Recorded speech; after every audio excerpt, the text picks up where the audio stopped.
Bienvenue dans Manager l'Odyssée, votre rendez-vous hebdomadaire sur Be Smart for Change, un tête-à-tête de 28 minutes en immersion dans le quotidien d'un manager.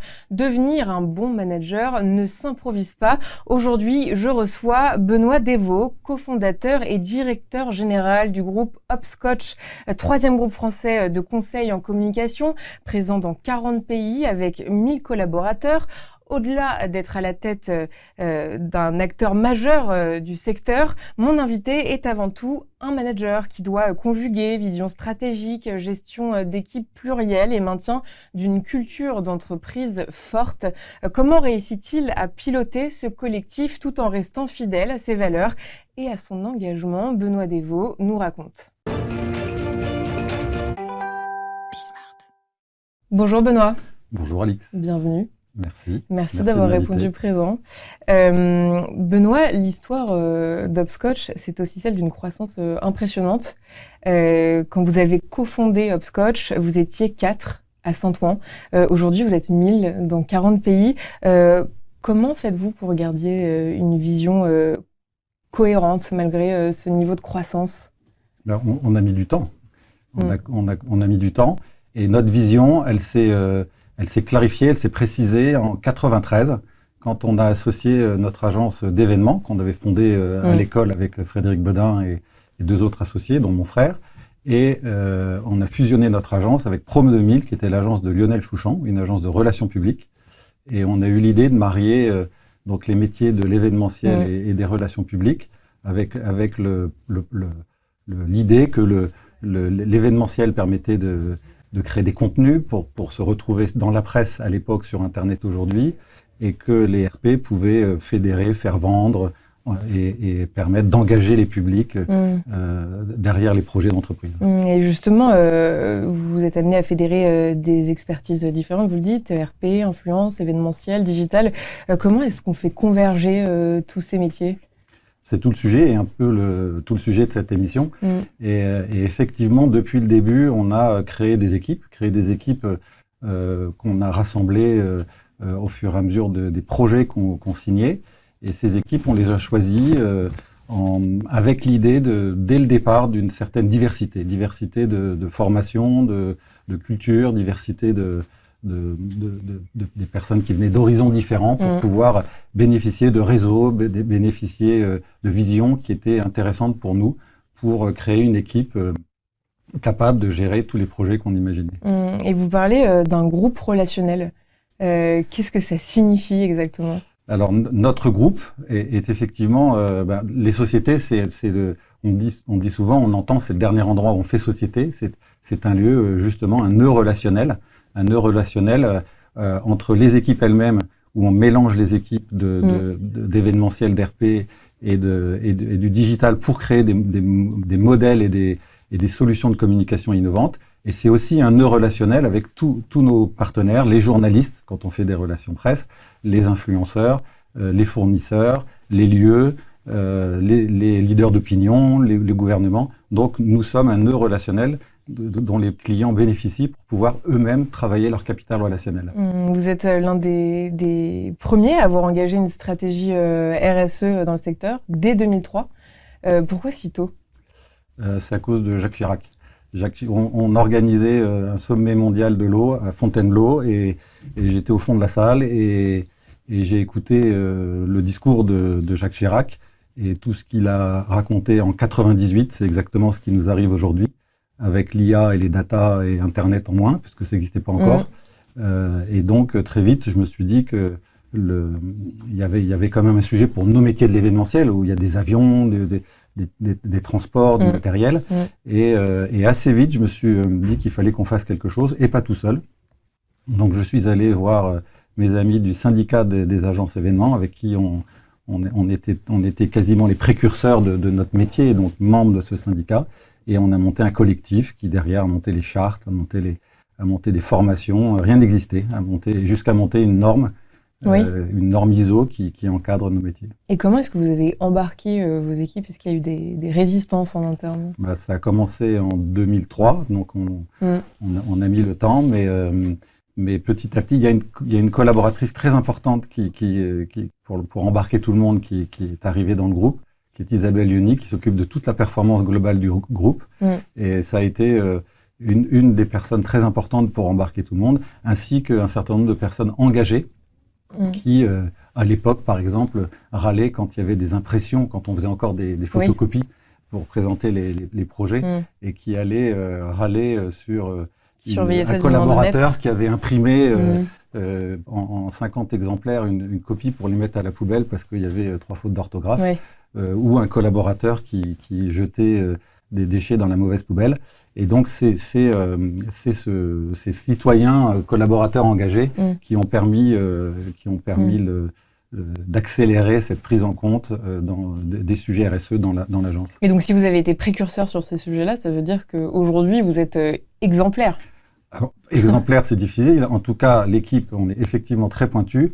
Et cette avance, cette expertise nous permet de gagner des gros marchés, notamment publics, mais même pour des grands groupes où aujourd'hui, le critère environnemental dans l'événementiel vraiment est une part importante de la note pour être choisi. Et toute la difficulté, c'est au moment même où on prend le brief, de comprendre les enjeux du client, de comprendre ces enjeux de son secteur, le brief, et bien de venir avec une réponse qui tient compte d'une idée qui est nouvelle, de solutions qui sont dans des budgets corrects,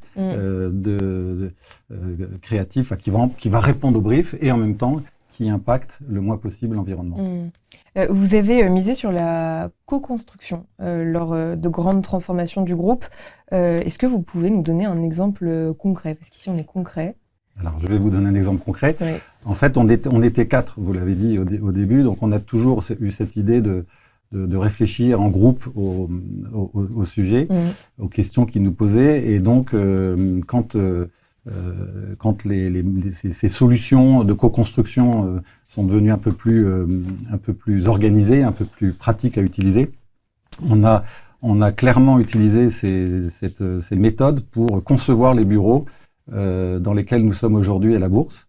Donc on est en 2009-2010, on a intégré Public System, qui était l'ancien nom de l'agence, Hopscotch, une agence de RP, Even, et on rassemblait ces 3 agences dans des bureaux, et on a voulu créer un outil pour pouvoir se mettre au service des clients, donc justement créer les relations dont on parlait.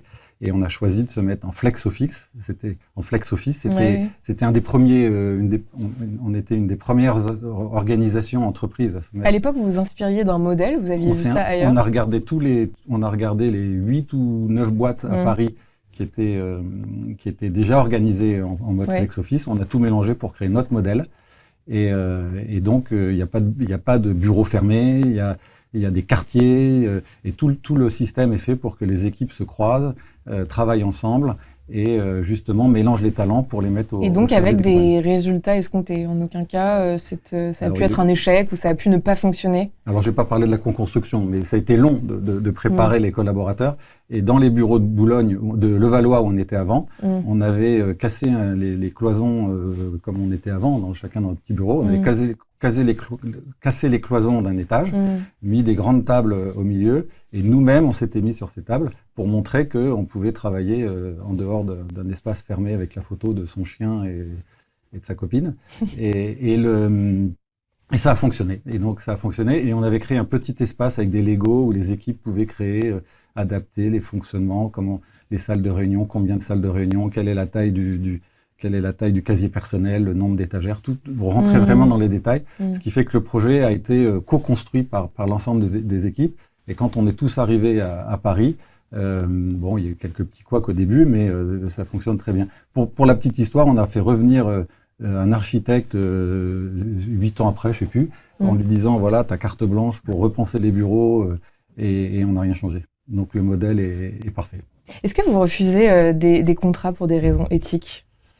On peut refuser des contrats puisque, en fait, la manière dont on travaille, c'est quand un dossier arrive, on va chercher la meilleure équipe. La meilleure équipe avec évidemment les métiers qui sont attendus par le brief, le secteur d'activité ou le client. Donc et puis, on discute avec les équipes en fonction des plannings, et il peut y avoir des collaborateurs qui demandent à ne pas travailler sur tel ou tel sujet.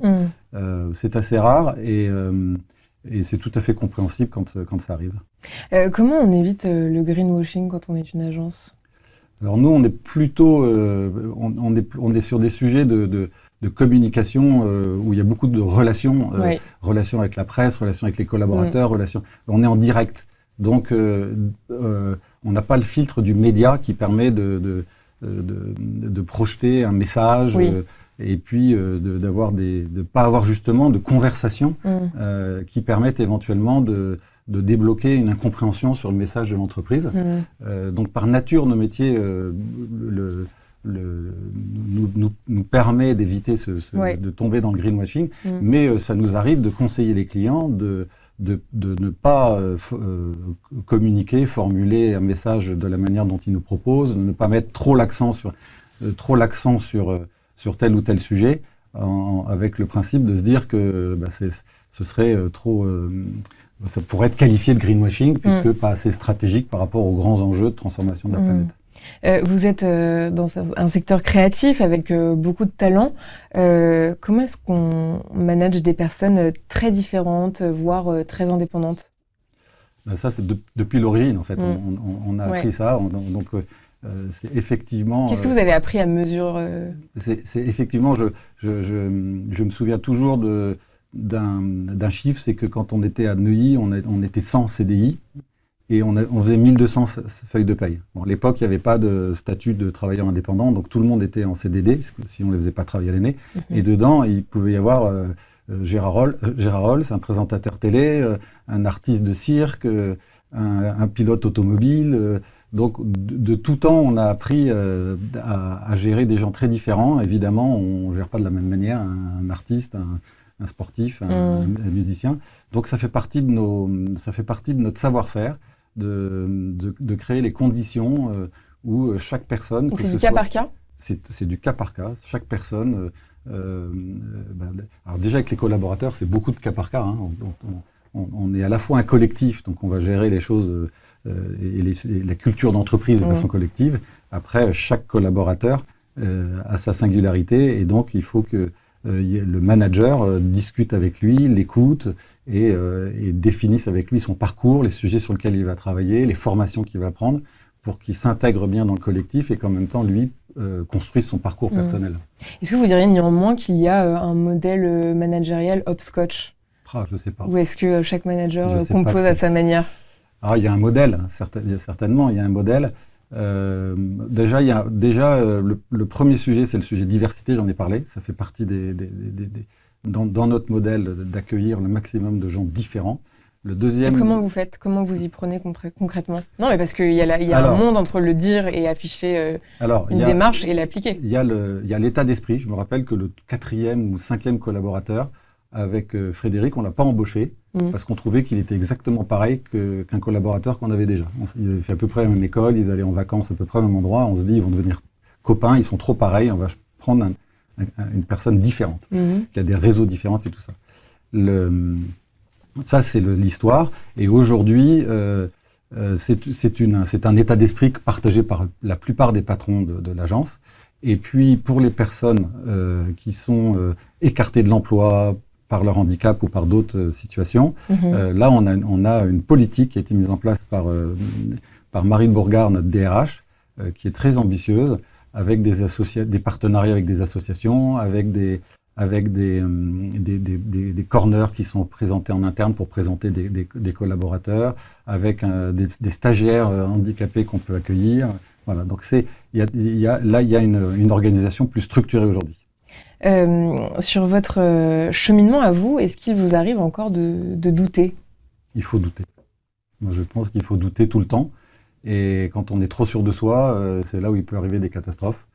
Et c'est vrai pour beaucoup de choses, que ce soit en général... Ça, c'est votre expérience qui vous le dit ? Ça, c'est mon expérience qui me le dit et mon constat où j'ai pu voir des gens qui doutaient pas assez. Et Voilà, donc faut douter à la fois pour piloter l'entreprise et même pour piloter chaque projet. Il faut en permanence se dire ça fait 4 fois, 5 fois, 10 fois quand je fais la même opération. Ouais. Qu'est-ce qui va se passer quel est le petit Et comment on accident. les gère, ces phases de doute, quand on est directeur général? On les partage. Alors, on les partage déjà parce qu'on était 4 associés. Oui. On les a beaucoup partagés. Avec nos pairs. Je vous disais tout à l'heure, on était au sein de l'association des organisateurs d'événements, on est au sein des agences de com, on est au sein de Croissance Plus aussi. À chaque fois, on trouve des patrons qui ont pu avoir des doutes, qui bloquent sur tel ou tel sujet. Et c'est en discutant avec eux qu'on va trouver des solutions et qu'on va s'enrichir, qu'on va devenir meilleur.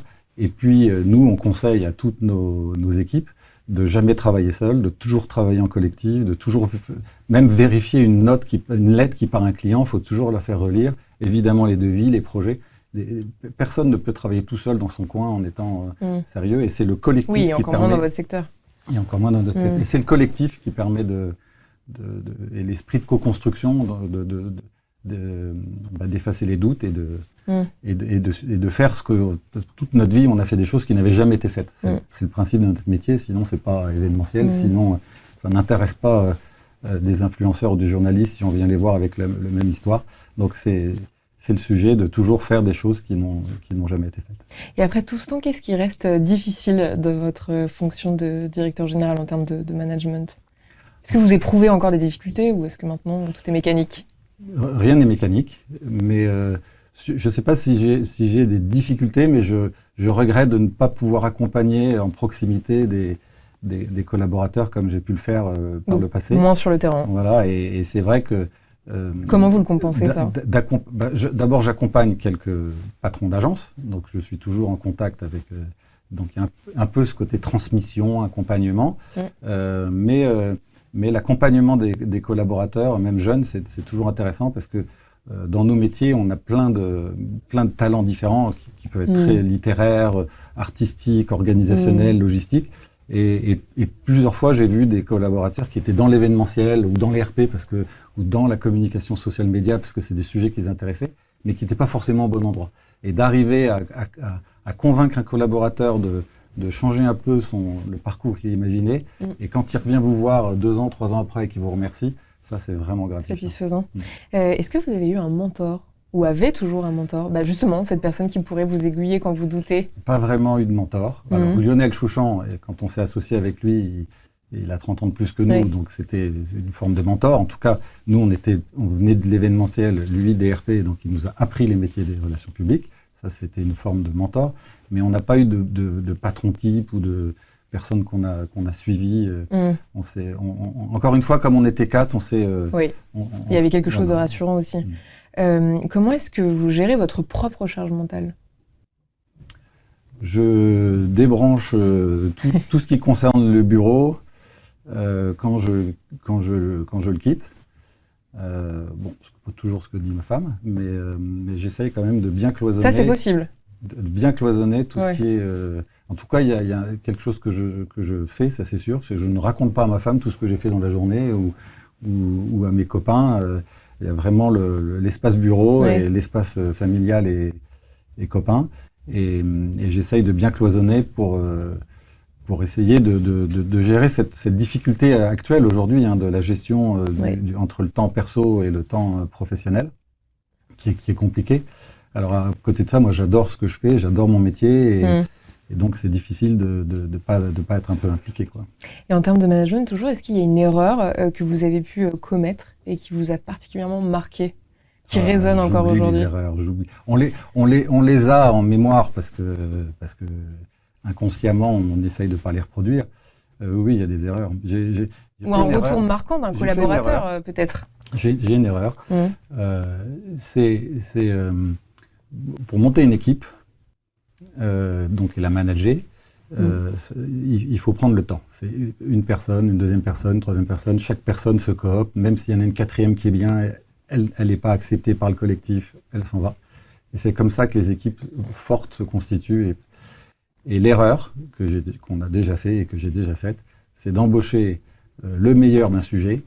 On avait monté une agence marketing il y a 20 ans, on avait pris un meilleur DA, meilleur DC, meilleur commercial, le meilleur planeur stratégique. On avait embauché 12 personnes et ça n'a jamais marché. Parce que les 12 personnes n'ont jamais réussi à travailler ensemble.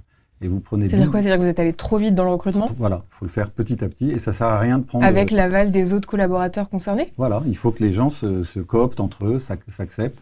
Et c'est ça et la valeur d'une équipe, justement, c'est qu'il y ait une équipe, c'est qu'il y ait un collectif, c'est qu'il y ait des gens qui travaillent ensemble, qui se connaissent, qui connaissent les forces et les faiblesses, qui connaissent et qui ont envie de travailler ensemble. Et ça se décrète pas d'un coup en prenant 12 personnes, les meilleures de leur secteur, mais ça se construit dans le temps. S'agissant de vos talents, est-ce que vous sentez émerger de nouvelles attentes chez eux? Qu'est-ce que vous observez au fil des années depuis la création d'Hopscotch? Chez les jeunes, là, aujourd'hui, ah oui, ils ne sont pas tout à fait pareils. Hein. Ils ne sont pas tout à fait pareils. Il y a les sujets de... bon, c'est un peu bateau, on l'entend tout le temps, mais je crois qu'il y a le sujet du sens. Les jeunes, mais en termes de quoi? D'impact, de reconnaissance, de liberté qu'est-ce que vous entendez par sens? Pour le travail qu'ils vont faire. Donc, qu'ils comprennent... alors ça, c'est l'avantage de nos métiers. On est beaucoup en management de projet, donc on va séquencer les équipes, on va vite voir de quoi on est responsable. Après, je crois qu'il y a le projet de l'entreprise elle-même. Est-ce que l'entreprise a une dimension un peu sociétale, s'intéresse intègre les enjeux environnementaux, sociétaux? Ça, c'est quelque chose qui... Donc ça vous oblige. Voilà, et la diversité, ça fait partie des attentes. Voilà. Après, il y a une étude il y a deux études dont je peux parler. La première, c'est, je ne sais pas qui a fait l'étude, mais le résultat est intéressant. Il y a 20% des jeunes, aujourd'hui qui veulent être managers. Donc c'est pas assez. Donc c'est plutôt moins qu'avant. C'est pas bon. Il y a 20% des gens. Et à votre avis, pourquoi c'est... Je ne sais pas. C'est un chiffre que j'ai vu. Ouais. Et l'autre donnée, c'est avec la Chambre de commerce, on a fait une étude pendant la REF, l'université d'été du MEDEF de l'année dernière. Et cette étude a dévoilé que les collaborateurs, ils avaient envie que leur chef, pour près de 60%, soit bienveillant. Et ils n'attendent pas un leader, ils n'attendent pas quelqu'un d'autoritaire. Ils veulent quelqu'un qui se mette à leur écoute, qui prennent en compte leurs considérations, leurs projets. Je pense que c'est ça la vraie... Mais donc, est-ce que ce sont des choses qui vous ont suffisamment inspiré pour insuffler des choses en interne? Est-ce que vous êtes plus vigilant? On vient de faire une enquête Great Place to Work, et justement pour être vigilant et être bien conscient. Alors, parce que nous, on est un collectif de, vous l'avez dit, de 1000 personnes, mais il y a plusieurs... C'est-à-dire que c'est des questionnaires que vous avez fait circuler en interne? Oui, Great Place to Work, c'est un questionnaire qui est administré à tous les collaborateurs. Il y en a 84% qui ont répondu, donc c'est plutôt un succès. Et de façon globale, on est plutôt beaucoup mieux noté que la moyenne nationale. Et après, chaque patron d'agence a son questionnaire de ses équipes et va donc travailler, pour répondre à votre question, sur des sujets. Les uns trouvent que le patron ne communique pas assez, l'autre trouve que... Il n'y a pas de grands axes pour l'instant qui les grands axes sont plutôt positifs. Ils reconnaissent la diversité du groupe, la capacité d'accueil, donc on en parle beaucoup. Ils reconnaissent... Par diversité, vous entendez aussi pas forcément prendre que des gens de grandes écoles ou... Oui, et puis du handicap, différents,